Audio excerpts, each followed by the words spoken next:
मुसलमान समाज नाराज नहीं है। मुसलमान वोट बैंक के दलाल, जिनकी दलाली की दुकान बंद हो जाएगी, वो हंगामा खड़ा कर रहे हैं देश के अंदर वक्फ अमेंडमेंट बिल को लेकर के। वक्फ प्रॉपर्टीज के जो दलाल है ना, जिन्होंने दलाली की, जिन्होंने वक्फ बोर्ड के प्रॉपर्टीज को लूटा है, जो हक था मुसलमान गरीबों का, उन गरीबों को ना दे करके अपना जिन्होंने पेट भरा है, उनको बेचैनी है, उनको परेशानी है। अंतिम पायदान पे जो व्यक्ति खड़ा है, जिसकी लुंगी फटे हुए हैं, जिसके तन पे कपड़ा नहीं है, उस तक कैसे सरकार की चीजें, सरकार की योजनाएं और सरकार का जो है सौगात वहां तक पहुंचे, ये चिंता हमारी है। अब उनकी दलाली के दुकान बंद करने का वक्त आया है, इसलिए बौखलाहट दिख रही है, इसलिए छटपटाहट दिख रही है, इसलिए अफ्तार का जो है वो लोग विरोध कर रहे हैं। अब उनके विरोध, उनके प्रेशर से कुछ नहीं होने वाला। जो गरीब मुसलमान है, जो पसमानदा मुसलमान है, जो पिछड़ा मुसलमान है, उसके हक को दिलाने के लिए एनडीए की सरकार, देश में नरेंद्र मोदी की सरकार और प्रदेश में नीतीश कुमार की सरकार पूरी तरह से प्रतिबद्ध है।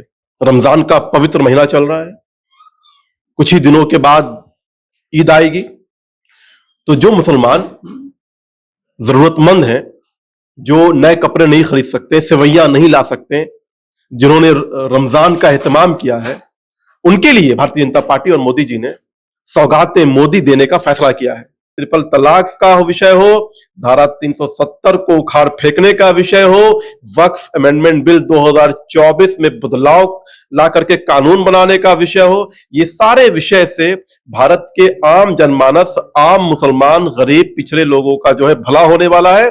सरकार वोट बैंक की चिंता किए बिना इनकी भलाई के लिए ये कार्य कर रही है। एक तरफ जहां नरेंद्र मोदी सरकार से अल्पसंख्यक समाज के लोग, जो मुसलमान समाज के लोग हैं, वक्फ बिल को लेकर के नाराज है, वहीं सौदागे मोदी किट्स जो है वो देने का काम बीजेपी की ओर से किया जा रहा है। अभी हमारे साथ बातचीत करने के लिए मीडिया प्रभारी दानिश इकबाल जी हैं। एक तरफ वक्फ बोर्ड को लेकर के मुसलमान समाज नाराज है आप लोग से, वहीं सौदागे मोदी किट्स देने की आप लोग फैसला। नहीं, मुसलमान समाज नाराज नहीं है। मुसलमान वोट बैंक के दलाल, जिनकी दलाली की दुकान बंद हो जाएगी, वो हंगामा खड़ा कर रहे हैं देश के अंदर वक्फ अमेंडमेंट बिल को लेकर के। अदरवाइज जो आम मुसलमान है, आम जनता है, उनके लिए ही ये अमेंडमेंट किया जा रहा है, तो वो नाराज नहीं हो सकते, उनको ही इसका फायदा होगा। जो वक्फ प्रॉपर्टीज के जो दलाल है ना, जिन्होंने दलाली की, जिन्होंने वक्फ बोर्ड के प्रॉपर्टीज को लूटा है, जो हक था मुसलमान गरीबों का, उन गरीबों को ना दे करके अपना जिन्होंने पेट भरा है, उनको बेचैनी है, उनको परेशानी है, वो विरोध कर रहे हैं, क्योंकि उनके दुकान बंद हो जाएंगे। तो इसलिए बिल्कुल स्पष्ट रहिए कि आम गरीब मुसलमानों को इससे फायदा होने जा रहा है।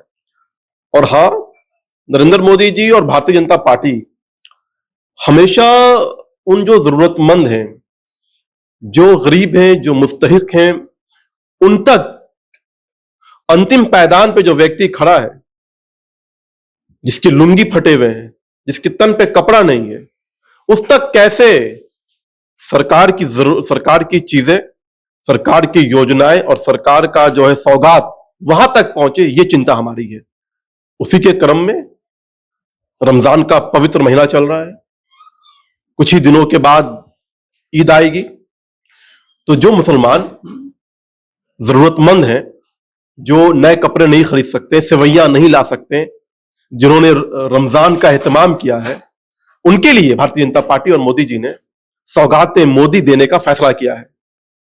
हम उन गरीबों तक पहुंचेंगे। देश के 32 लाख मुसलमानों तक हमारे 32,000 कार्यकर्ता लगे हुए हैं, और उन लोगों की ईद में खुशी आए, वे लोग भी खुशी के साथ ईद का इजहार करें, इसलिए सौगाते मोदी देने का निर्णय हुआ है। बिहार में कई मुस्लिम संगठन है, जो नीतीश कुमार जो मुख्यमंत्री है, उनके इफ्तार पार्टी हो या फिर चिराग पासवान जो केंद्रीय मंत्री, उनके इफ्तार पार्टी में नहीं जाने की अपील की है। फर्क नहीं पड़ता है। मैंने बार बार कहा, जो अपील करते हैं, जो विरोध करते हैं, जो इस मुल्क में हंगामा खड़ा करने का काम करते हैं, वो किसी समाज के प्रतिनिधि नहीं, वो पूरा मुसलमान समाज नहीं, वो चंद वे लोग हैं, वे संगठन हैं, जिन्होंने मुसलमान गरीबों के हक और हकूक को अपना पेट भरने का काम किया और उनके वोट बैंक की दलाली करने का काम किया। अब उनकी दलाली के दुकान बंद करने का वक्त आया है। इसलिए बौखलाहट दिख रही है, इसलिए छटपटाहट दिख रही है, इसलिए अफ्तार का जो है वो लोग विरोध कर रहे हैं। अब उनके विरोध, उनके प्रेशर से कुछ नहीं होने वाला। जो गरीब मुसलमान है, जो पसमानदा मुसलमान है, जो पिछड़ा मुसलमान है, उसके हक को दिलाने के लिए एनडीए की सरकार, देश में नरेंद्र मोदी की सरकार और प्रदेश में नीतीश कुमार की सरकार पूरी तरह से प्रतिबद्ध है। लेकिन लोग ये भी कहते हैं ना कि बीजेपी को मुसलमान वोट बैंक नहीं चाहिए, मुसलमान से वोट नहीं चाहिए, तो फिर ये जो पैकेज आप लोग देने का काम कर रहे हैं, ये क्यों? भारतीय जनता पार्टी कोई भी कार्य वोट बैंक के लिए नहीं करती है। देश की दिशा और दशा सही हो, देश में रहने वाला नागरिक किसी भी पंथ, भाषा, समाज, धर्म का हो, उसको मुख्यधारा में जोड़ा जाए। जब मानव का निर्माण होगा, मानव कल्याण होगा, तभी देश का कल्याण। तो जब इस देश के अंदर हिंदू भी हैं, मुसलमान भी हैं, अलग अलग मजहब के लोग हैं, तो भारतीय जनता पार्टी प्रतिबद्ध है सभी के कल्याण करने के लिए। किसी एक व्यक्ति के कल्याण करने से, एक समाज के कल्याण करने से भारत का कल्याण नहीं होगा। भारत का कल्याण तभी होगा जब 120 करोड़ लोगों का कल्याण होगा। और इसी चिंता के साथ प्रधानमंत्री दिन रात काम कर रहे हैं। और चाहे ट्रिपल तलाक का विषय हो, धारा 370 को उखाड़ फेंकने का विषय हो, वक्फ अमेंडमेंट बिल 2024 में बदलाव ला करके कानून बनाने का विषय हो, ये सारे विषय से भारत के आम जनमानस, आम मुसलमान, गरीब, पिछड़े लोगों का जो है भला होने वाला है। सरकार वोट बैंक की चिंता किए बिना इनकी भलाई के लिए ये कार्य कर रही है। एनडीए गठबंधन में आप लोग हैं और नीतीश कुमार के एमएलसी है गुलाम गौस साहब, उन्होंने एक बयान दिया था। उन्होंने कहा देखिए बार बार हम ही में दिखा जाए गड़बड़ी, ट्रिपल तलाक की बात हो या वक्फ हो, संशोधन करने की जरूरत हम ही लोग में क्यों पड़ रही है आखिरकार? क्योंकि आप और आपके लोग और आपके समाज के लोग और सो कॉल्ड जो ऑर्गेनाइजेशन है, उन्होंने 70 सालों से इस मुसलमान कौम को पीछे ढकेल करके रखा। 70 सालों से इस देश की मुसलमान बहनों के ऊपर ट्रिपल तलाक जैसा अत्याचार नामक कानून बैठा हुआ था, जिससे मुस्लिम बहनों की जिंदगी जो है खराब हो रही थी। तब तो आप चुप थे। आज कोई मसीहा आया है, आज कोई हमदर्द आया है, आज कोई मुस्लिम बेटियों के आंसू पोंछने वाला आया है, तो आपको तकलीफ हो रही है। आप मुझे बताइए कि ट्रिपल तलाक का कानून गलत था या नहीं था? अगर गलत था तो आपने उसको सुधारने का काम क्यों नहीं किया? आप भी उसके लिए जिम्मेदार हैं। तो इसलिए ये वही लोग हैं जिन्होंने हर उस कुरीतियों का जो है समर्थन किया है। और के साथ है ना एनडीए, साथ है तो उससे क्या हो गया?